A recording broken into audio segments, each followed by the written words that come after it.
근데 이들이 어떤 범죄를 저질렀냐? 네. 전 세계 약 8만 1,000개의 방화벽 장치를 공격했다고 하는데요. 네. 이게 또 해당 해킹으로 얻은 서비스와 데이터를 공안부가 속해 있는 중국 정부기관과 중국 기업에 판매를 했다고 합니다. 근데 이게 사실 좀 어떻게 보면은 아직까지 엄청난 인명피해가 발생한 건 아니잖아요. 네. 근데도 이제 미국 입장에서는 이게 얼마나 좀 위협적인 상황인지 사실 알고 있습니다. 왜냐하면 본인들이 과거에 이걸 다 했던 방식들이라고 해요. 압권 시작합니다. 오늘의 이야기 바로 미중 분쟁에 대한 이야기를 한번 해볼 텐데, 여러분들 아시겠지만 이 미중 분쟁이라고 하는 것이 비단 관세만 갖고 이루어지진 않을 겁니다. 다방면의 산업별 미중 분쟁은 계속 될 텐데, 오늘은 한지원 기자가 미중 분쟁 가운데 하나의 큰 축이라고 할 수 있는 이 사이버 분쟁 관련된 이야기를 준비했어요. 네, 맞습니다. 네. 제가 일단 글귀 하나를 좀 들고 왔는데요. 미국 대기업에는 두 분류가 있다. 중국에 해킹당한 기업과 아직 해킹 사실을 알아차리지 못한 기업이 있다. 이렇게 제임스 코미 전 연방수사국 국장이 한 말인데요. 다 당했다? 네. 안 당한 곳은 없다? 없다. 다만 알고 있는 곳과 알지 못한 곳이 있을 뿐이다. 네, 맞습니다. 그래서 이게 미국 내 중국의 사이버 공격이 네. 최근 몇 년 사이에 이제 안보 위협으로 좀 떠오르면서 얼마나 중대한 사안인지 좀 알 수 있는 글귀입니다. 그래서 이 문장으로 이제 미국과 중국 사이에 사이버 공격이 얼마나 많은지 알 수 있는데, 이게 3차 세계대전은 핵이 아니라 사이버 무기에 의해서 일어날 것이다. 네. 이런 말이 나올 정도로 글로벌에서는 이 이슈가 좀 중요하게 다뤄지고 있는데요. 네. 다음 사진을 보시면은 최근 트럼프 당선인의 국가안보보좌관으로 지명된 그 마이크 왈츠의 모습입니다. 이분이 이제 왈츠가 현지 시각 15일 CBS의 페이스 더 네이션이라는 프로그램에 출연을 했는데, 네. 중국이 미국을 해킹한 사건에 대해서 이제 강경한 조치를 취하겠다고 예고를 했습니다. 강경한 조치요? 네, 근데 이 사안이 불거진 배경에는 네. 지난 4일 백악관이 중국이 최소 8개의 미국 통신회사를 해킹당했다고 말을 했기 때문인데요. 네. 이게 중국이 해킹을 통해서 미국 고위 당국자와 정치인들의 전화통화, 또 문자 메시지 같은 이런 통신 기록에 접근을 했다고 합니다. 그래서 여기서 말한 그 미국 고위 당국자와 정치인들이, 여기에 해당하는 인물이 도널드 트럼프 당선인이랑 그 부통령 당선인이랑 그다음에 또 바이든 행정부 고위 인사 등이 속해 있고요. 네.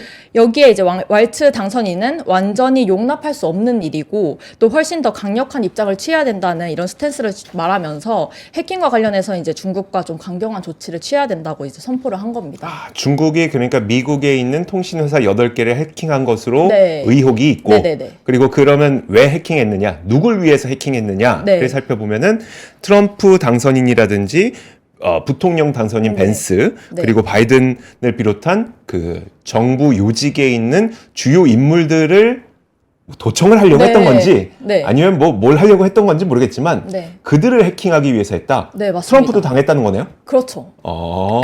그래서 그 미국이 이 사안에 대해서 올해 중순쯤에 조사를 시작했거든요. 네. 그래서 10월 미국 연방수사국인 이제 FBI에서 수사 내용을 발표를 했고요.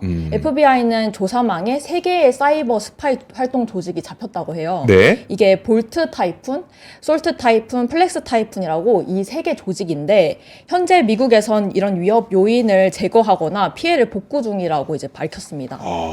그렇다면 이제 이 미국에서 방금 말한 이 땡땡 타이푼이라는 조직이 어떤 조직인지 사람들이 많이 모르실 것 같은데, 네. 이게 로이터 통신에 따르면은 이들이 이제 중국 당국의 지원을 받는 중국 해킹 조직이고요. 네. 이번에 백악관에서 말한 이 8개의 통신회사 해킹 건은 솔트 타이푼의 소행인 걸로 알려졌습니다. 그래서 이들은 이제 미국인들의 통화 메타데이터를 이제 대량 탈취했다고 알려져 있는데요. 근데 다만 백악관에서는 그 털린 자료의 규모에 대해서는 좀 함구를 하고 있다고 합니다. 그래서 규모가 적진 않을 걸로 전문가들이 추정을 하고 있고요. 현재 백악관은 이제 솔트 타이푼 대처를 연방 정부의 이제 우선 과제로 정했고요. 네. 또 조 바이든 대통령 역시 이 관련 보고를 여러 차례 받았다고 합니다. 만약에 백악관에서 네. 우리가 털렸습니다 라고 하면 중국이 우리 해킹했습니다를 명시적으로 나타내는 것이기 때문에, 그렇죠. 그럼 국제관계에 문제가 굉장히 클 수밖에 없어서, 네네. 사실 이거를 적나라하게 드러나긴 좀 어려울 것 같아요. 네, 근데 이제 언론에서 각종 이제 외신에서 언급하기도 하고, 월스트리트 저널이 솔트 타이푼의 공격의 배후가 누구인지 확실하진 않지만, 네. 표적 활동과 작전의 이제 성격상 그 FPT-40이라는 중국 국가안전부 연계 그룹일 가능성이 크다고 말을 했어요. 아, 이거 다 보도에서 나온 거죠? 네, 보도에서 말한 겁니다. 그러니까 이게 이럴 수밖에 없는 게 진짜 만약에 미국 백악관에서 네. 대변인이 나와서 중국의 솔트 타이푼이 우리나라의 8개 통신 회사를 해킹했습니다라고 얘기를 하는 순간 뭐 지금도 약간 적대적이긴 하지만 너인 우리의 그 사이버 적이야라는 네네. 것은 이제 명시하는 것이기 때문에 이거는 백악관 입으로 통해서 하기는 어렵고 이게 좀 약간 흘렸나 보네요. 언론사에다가. 맞습니다. 아. 그래서 이게 솔트 타이푼 외에도 그 볼트 타이푼이라는 조직이 미국 중요 인프라 시스템에 최소 5년간 침투해 있다는 사실도 드러났는데 네. 이 지난 2월에 테크크런치라는 그 기사에 보면은 이들은 이제 고도의 해킹 기술을 사용해서 에너지, 수사원, IT 시설과 같은 핵심 인프라를 목표로 삼은 것으로 확인됐다고 합니다. 그래서 사진을 보면은 수년간 지속된 다양한 해킹 캠페인을 통해서 악성 소프트웨어를 심고요. 네. 또 피싱 공격과 같은 방법으로 이제 데이터를 추출을 했습니다. 그래서 장기간에 걸쳐서 네트워크 내부에 접근하는 방식을 썼다고 합니다. 이게 나오는 내용이 없어요. 네, 나오는 네, 내용이 없다 보니까 이런 네. 것들은 취재 자체가 힘들기도 맞아요, 하고 맞아요. 그러다 보니까 이들이 그러면 무슨 목적을 위해서 여길 지금 침투를 했지? 네. 왜 인프라지? 인프라가 굉장히 위험할 것 같긴 한데 무슨 목적인지를 우리가 알 수가 없는. 네, 맞습니다. 네. 그래서 제가 이렇게 사실 국제적인 사례는 좀 와닿지 않을 수 있잖아요. 네. 저희가 직접 겪어본 게 아니니까. 근데 이제 실제로도 우리 일상 속에서 이런 피해 사례가 나오고 있어서 제가 한번 준비를 해봤는데요. 네. 불과 몇 달이 안 된 사건인데 10월에 충격적인 사건이 있어서 예시로 한번 가져왔습니다. 이게 미국의 한 가정집에서 중국산 로봇 청소기를 산 거예요. 네. 근데 이 로봇 청소기에서 이제 사람을 향해서 욕설을 퍼붓는 사건이 호주 ABC 뉴스에 통해서 보도가 됐습니다. 청소기가 사람한테 욕했다고요? 네. 이게 어떤 거냐면 미네소타주 변호사로 활동 중인 다니엘 스웬슨 씨의 모습인데요. 네. 이분이 이제 TV를 보던 중에 로봇 청소기가 오작동을 하는 모습을 봤대요. 음. 근데 이제 무선 약간 신호가 끊어진 것 같은 라디오 주파수 소리가 들렸다고 하는데 네네, 뭐 그런 네네. 소리가 들렸다 하는데 이게 이렇게 앱을 자세히 살펴보니까 제3자가 로봇 청소기를 실시간 카메라에 영상과 이제 원격 기능에 접속한 상태였다고 합니다. 아, 그래서 처음에는 그냥 흔히 발생하는 오류 정도로 보고 네. 비밀번호를 이제 재설정한 뒤에 로봇 청소기를 재부팅을 한 거죠. 네. 그런데 이제 당시에 이 공간에는 13살 아들이 함께 거실에 있었는데 로봇 청소기가 이제 다시 작동을 하더니 아들 앞에 한참 서 있더래요. 네. 그러다가 인종차별 관련 욕설을 퍼붓었다고 합니다. 로봇 아, 청소기에서. 로봇 청소기가? 네. 얼마나 무서웠겠어요. 근데 네. 이 사례가 이런 사례만 있는 게 아니고요. 텍사스주에서도 동일 모델의 로봇 청소기가 이제 욕설을 했고요. LA에서도 로봇 청소기가 애완견을 따라다니면서 집 밖으로 쫓아낸 사례도 있다고 합니다. 이거 브랜드 어디예요? 이런 건 우리 이거 공유해야 되는 거 네, 아니에요? 제가 그래서 바로 가져왔는데 아, 네. 문제가 된 이 로봇 청소기는 다 동일 모델이었고요. 네. 사진에 나오는 이 청소기인데 중국의 유명 브랜드 에코백스의 디봇 X2S라는 모델입니다. 아, 이거 혹시 네. 혹시 우리 구독자분들 가운데 지금 보고 계시는 분들 가운데 이 모델을 우리나라에서 쓰는 분이 있을까요? 혹시 있으시면 네. 한번 좀 얘기를 해주시면 좋을 것 같네. 사실 우리나라에서는 네. 저도 사실 중국산 로봇 청소기를 네. 쓰고 있긴 하거든요. 네. 근데 이게 가져와서. 사실 저도 좀 충격을 받았던 게 네. 평범하게 우리가 일반적으로 사용하는 로봇 청소기의 모습이잖아요. 지금 보니까 네네. 구독자분 가운데 관홍침님 네. 쓰신대요. 오. 그럼 우리나라에 들어와 있다는 거네. 네. 이주 기자 조심해, 그 카메라로 다 해킹해. 그러니까. 저 봐서 뭐하게, 어디다 쓰게. 제가 쓸 때 한 군데도 없거든요, 진짜. 정말 무용한, 이 정말 무용한 데이터 이거 어디다 씁니까? 전화 없으면. 근데 사실 이 로봇이 보안 문제로 먼저 이제 이슈가 된 적이 있더라고요. 네. 이게 8월 국제 해킹 방어 대회인 데프콘에서 에코백스의 보안 문제가 지적된 적이 있고요. 이게 당시 대회에서 이 모델은 최대 130m 떨어진 곳에서 블루투스로 해킹이 가능하고 네. 그다음에 마이크와 카메라를 이제 원격 제어할 수 있다는 연구 결과가 나왔습니다. 그래서 당시에 이 중국 업체 측은 대수롭게 생각을 안 했대요. 그래서 이거 극히 드문 결함이다. 그리고 과도하게 걱정할 필요 없다. 이렇게 말을 했는데 나중에 입장을 바꿨다고 합니다. 네. 나중에는 버그를 수정하겠다 이렇게 말을 했다고 하는데 이게 어쨌든 좀 해킹에 취약하다는 점을 인정을 하게 된 거죠. 네. 네, 과거에도 사실 이런 일이 있었는데요. 2015년 피아트 크레이슬러 자동차가 해킹돼서 140만 대의 리콜을 진행한 적이 있습니다. 네. 이게 그때 당시에 미국 보안업체 직원들이 크레이슬러 이제 지프 체로키의 그 유커넥티드 시스템을 이용해서 차량 원격 조정에 성공을 한 건데요. 이것도 그러니까 데프콘 그것처럼 네네네. 이제 화이트 해커들이 보안성이 얼마나 높은지를 시험하기 네. 위해서 해킹을 했던 사례를 네네, 말씀하시는 맞습니다. 거죠? 그래서 네. 그 미국 보안업체 직원들이 해킹을 이제 한 건데 원격 조정에 성공을 한 거죠. 그래서 한마디로 좀 심각한 보안 취약점이 발견된 겁니다. 그래서 이들이 이제 10마일 이상 떨어진 곳에서 노트북으로 차량의 이제 각종 기기들을 운전자의 의도와 상관없이 조작되도록 원격 조작이 가능하고요. 심지어 이제 가속 페달이랑 네. 뭐 스타이러 휠 조작이 가능하고. 운전대도 조작 네. 가능하다. 정말요? 네, 그 이제 영화 같은 사건이 진짜로 실제로도 가능하다는 거죠. 네. 그래서 GPS를 통해서 또 차량 위치와 속도 그리고 이동 경로까지 상세하게 기록이 가능했다고 합니다. 그러니까 사실 이럴 일은 많지는 않겠지만 네. 누가 마음 먹고 예를 들어 정부 주요 네네. 인사다. 근데 그 주요 인사가 타고 있는 차에 어떤 특정 목적을 갖고 스티어링 휠, 그러니까 운전대를 갑자기 꺾어서 그 네. 사람을 사고를 나게 만든다든지 이런 것들도 그럴 수 있죠. 이론적으로는 가능했다는 거네요. 다 가능하다는 일이고 이게 당시에 논란이 이제 불거지자 업체 측에서 여기에 해당되는 7개의 모델 140만 대를 리콜하기로 결정을 했고요.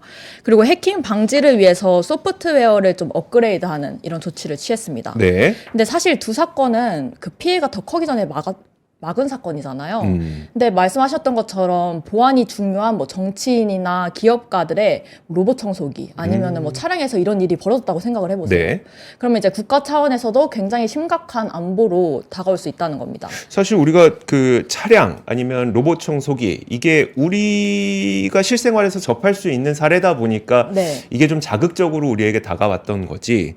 만약 이 기술을 갖고 서버에 접근을 한다든지 보안 시설에 접근한다든지 이런 것들을 무조건 가능하다는 거잖아요. 네. 물론 보안의 그 정도 자체가 많이 다르겠습니다만 네네. 어쨌든 그러다 보니까 이게 그냥 단순히 재미 삼아서 야 로봇 청소기에 카메라로 누가 날 봤대 이걸로 끝날 문제가 아닌 것 같은데. 네. 사실 지금 이 순간에도 그 사이버 전쟁이 계속 일어나고 있거든요. 네. 과거에는 이제 전쟁이 실제로 일어나면 물리적인 공격과 함께 사이버 공격을 같이 했었잖아요. 네. 그래서 어떤 식이었냐면 예를 들어서 해킹으로 해당 시설을 마비시킨 다음에 그 다음에 이제 미사일을 그곳에 폭격을 하는 방법으로 이렇게 썼었는데 네. 우크라이나 전쟁만 봐도 사실 알 수 있습니다. 이게 22년 전쟁이 이제 발생을 하면서 러시아가 우크라이나 전산망을 해킹해서 또 마비시킨 다음에 우크라이나 수도 키이우의 이제 TV 타워에 미사일을 폭격하기도 했었고요. 네. 또 이제 서부 도시 빈니차의 정부 사이트가 러시아 해커로부터 해킹된 지 이틀 뒤에 근처 공항이 미사일 공격을 받기도 했습니다. 네. 그래서 이런 사건도 있고, 근데 전쟁 상황에서는 사실 물리적으로 이 공격이 당한 게 보이잖아요. 보이죠.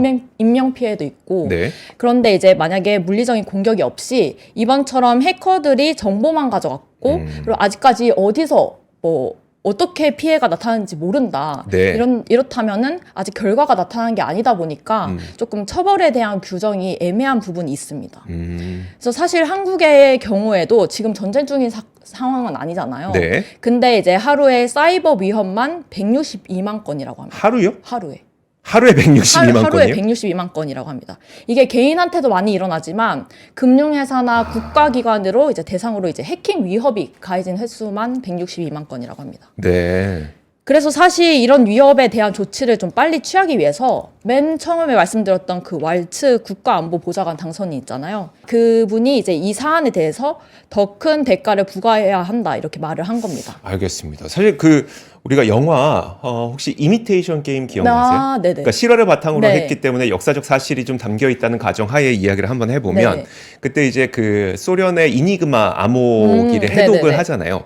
해독에 성공했음에도 불구하고 그 장면이 있었거든요.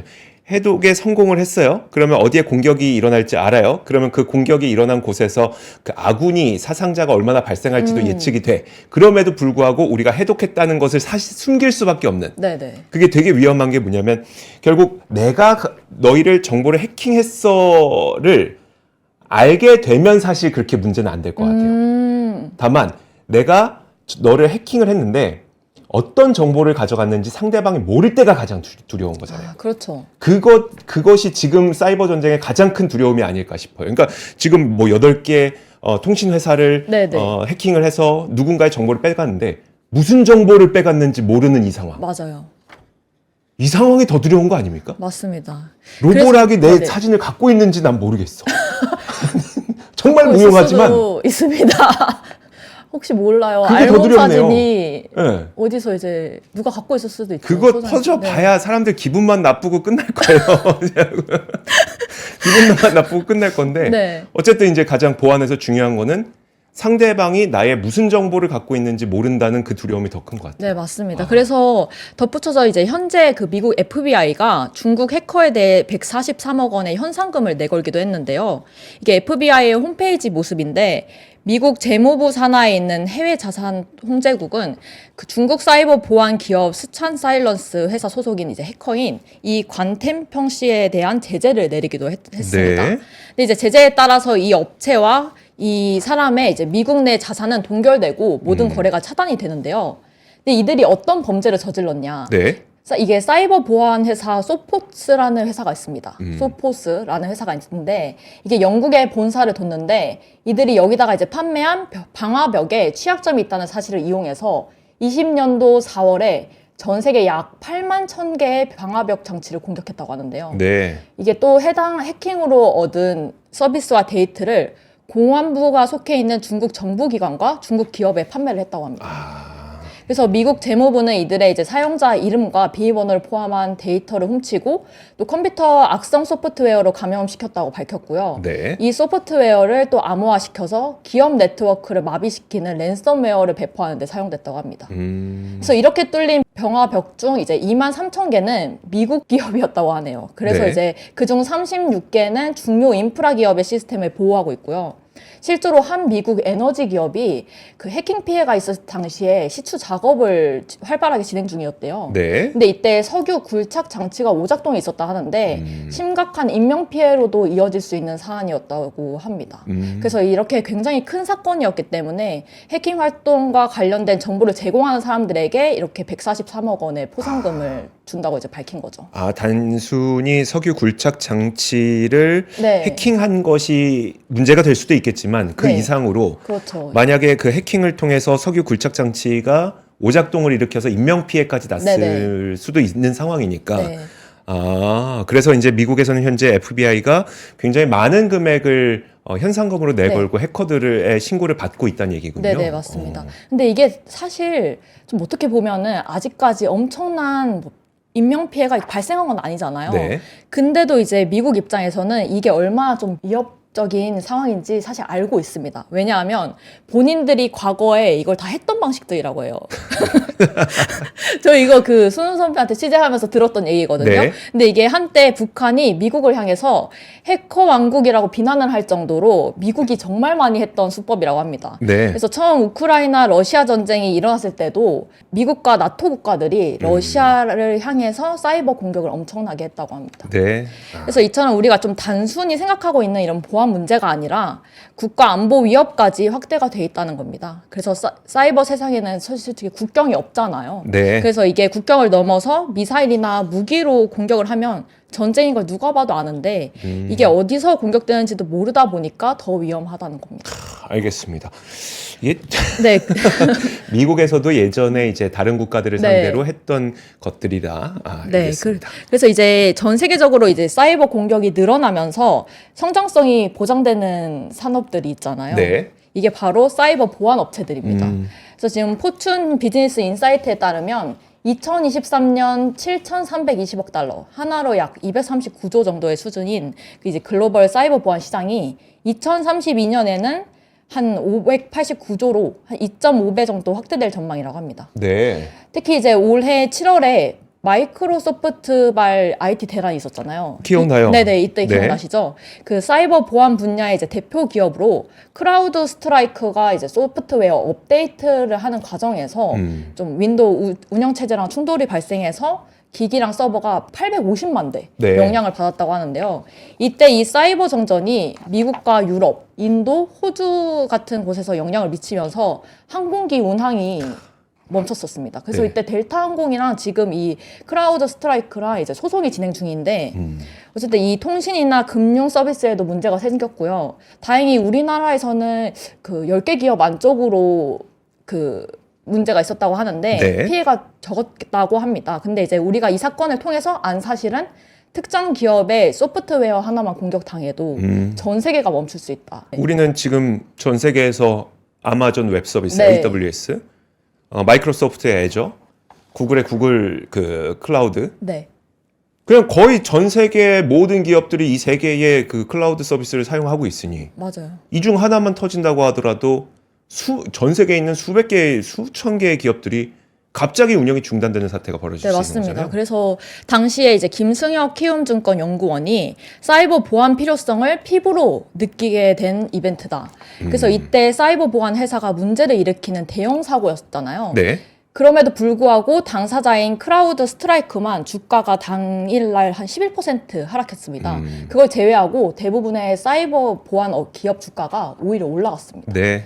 그래서 이 사건이 그리고 또 7월에 일어났거든요. 근데 이 크라우드 스트라이크가 3주 전에 3분기 실적을 발표했는데 시장 우려와는 다르게 좀 긍정적인 반응이었습니다. 네. 그래서 이 회사뿐만 아니고 이제 미국의 대표적인 사이버 보안 기업인 셀티네런, 그다음에 펠로알토 네트워크 모두 이제 여전히 업계에서는 성장성이 좋다고 평가받고 있고요. 특히 이제 중동 같은 지정학적 리스크가 계속되는 상황이잖아요.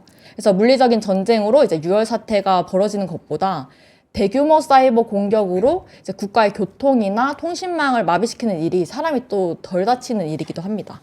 그래서 한국은 이제 이 피해에서 자유로울 수 있을 것 같으세요? 아닐 것 같죠. 당연히 아니죠. 네네. 네. 그래서 우리나라처럼 이제 IT 산업이 발달한 나라에서는 항상 위협이 존재하는데 국가정보원에 따르면 지난해 국내 공공부문 겨냥한 해킹 시도가 아까 말씀드렸던 것처럼 하루 평균 162만 건. 와, 이게 진짜 놀랍네. 하루 네. 평균 162만 건이면 제가 계산은 못 해봤는데 네. 1초에도 몇 번씩 일어나는 네, 거 아니에요, 맞습니다. 이거? 맞습니다. 네. 그래서 전년 대비 36% 증가한 수치라고 하고요.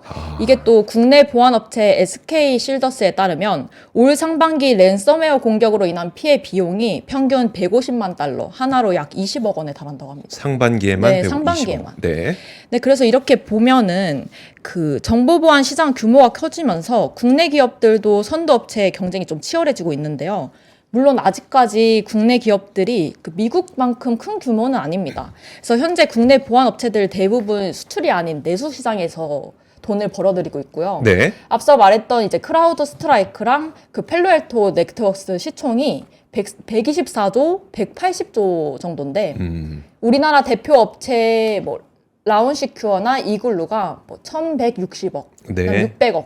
안랩이 그나마 제일 많은데 7,600억 정도예요. 그래서 차이가 많이 나기 때문에 좀 앞으로도 성장성이 필요한 산업이고요. 근데 반대로 보면 또 그만큼 성장성이 좀 잠재돼 있다고 말할 수 있죠. 네. 네, 그래서 이제 국내 업체들은 제품 확대나 좀 차별성을 확보하기 위해서 총력을 기울이고 있는데요. 보안업계 관계자는 이제 국내 보안 회사마다 집중하는 영역이 다른 상황이긴 하지만 워낙 파이가 크지 않다. 그래서 돌파구 중에 하나로 해외 진출을 노리고 있습니다. 그래서 보시면은 SK 실더스는 9월에 세계 최대 테크 기업 중에 하나인 버라이즌과 파트너십을 체결했고요. 이글루도 4월 일본 최대 규모의 이제 IT 전시회를 참여해서 현지 시장에 공략 중입니다. 그리고 라운시큐어도 올해 8월 인도네시아에서 이제 대국민 서비스들을 블록체인 디지털 아이디로 연결해서 네. 실증 프로젝트를 시행하고 있습니다. 그래서 흥원표 SK 실더스 대표가 지난 3일에 최근 사이버 위협이 경영 리스크로 자리 잡았다. 그래서 산업이나 안보나 사회 안정을 위해서라도 이런 대비가 좀 생태계 전반적으로 확장돼야 된다는 말을 했고요. 특히 이제 AI가 계속 만들어내는 산업 구조가 이제 계속 발전하고 있잖아요. 그래서 이런 노력이 가장 중요해 보이고요. 또 이제 아무래도 한국보다 파이가 이제 큰 외국 시장을 좀 공략을 해서 장기적으로 수익을 다변화하는 것이 좀 필요해 보입니다. 네, 알겠습니다. 사실 그 전 세계 사이버 보안 관련 업체들 얘기할 때 우리나라가 손꼽히는 경우가 많지는 않아요. 네. 많지는 않다 보니까 저희도 상당히 아쉽긴 한데 그만큼 이제 우리나라에서는 아직까지는 내수 시장이 좀 작기 때문에 네. 내수 시장이 작기 때문에 그럴 수밖에 없겠지만 말씀하셨던 것처럼 진짜 해외에 있는 수많은 기업들 우리나라 IT 기술 얼마나 좋습니까? 네. 정말 똑똑하거든요. 진짜 우리나라 개발자분들 진짜 똑똑합니다. 열심히 일도 하고. 그리고 제가 예전에 한번 그 얘기를 들은 적이 있었어요. 우리나라의 그 유퀴즈에도 나오셨던 분이었었는데 그 사이버 보안 업체 대표님 되게 젊은 분. 네네네. 그분, 네. 그분 얘기를 들었는데 어떻게 하다가 이제 보안 업체를 하게 되셨어요?라고 하니까 어렸을 때 컴퓨터를 되게 좋아했었는데 컴퓨터로 막 이것저것 하다가 카드 업체를 해킹을 한번 해봤다는 거예요. 네. 근데 뚫렸다는 거죠. 그래서 그걸 악용한 것이 아니라 네네네. 아까 네. 그분 누구였었죠? 관펑차오였었나? 네네. 그분은 이제 뚫었다는 걸 알고 그거를 악용해서 중국 정부에게 돈 받고 판 거고 네. 그분은 이게 뚫리네라고 해서 그 기업한테 뚫렸다는 걸 알려줬다는 겁니다. 그러다 보니까 더 강화시키도록. 원래 해킹이라는 게 그런 거거든요. 네. 보안이라고 하는 게 누가 언제 어디서 어떻게 뚫을지 모르다 보니까 내가 계속 뚫어봅니다. 해커들이 계속 네네. 뚫어보고 이거 뚫렸어요 하면 거기에 대한 보안책 세우고 이거 뚫렸어요 하면 여기에 대한 보안책 세우고 하는데 그분은 이제 이거 뚫렸어요 알려주고 나서 이걸 자체가 이제 기업이 되고 그 기업이 자신의 이제 인생 사업이 네. 되고 이런 식으로 됐다는 거예요. 그런 걸 보다 보니까 분명 우리나라에도 이 사이버 보안이라고 하는 것이 전 세계 시장을 상대로 할 수 있는 잠재력은 분명히 있을 것 같다라고 하는 맞습니다. 겁니다. 네. 자, 어쨌든 이제 오늘 가장 큰 주제는 이제 그 사이버 전쟁, 미국과 중국과의 사이버 전쟁이 벌어지고 있는 이야기에 대해서 이야기를 들어봤고요. 누가 나의 정보를 가져가는 것에 대해서 크게 문제 삼지 않는다는 생각을 많이 하실 텐데 이게 내 입장에선 별거 아닐 수 있다고 쳐도 이걸 조금만 더 국가적 차원 내지는 조금 더 큰 차원으로 생각해 보면 이거 어마어마한데? 라는 느낌을 좀 갖게 됩니다. 자, 지금까지 압권이었습니다.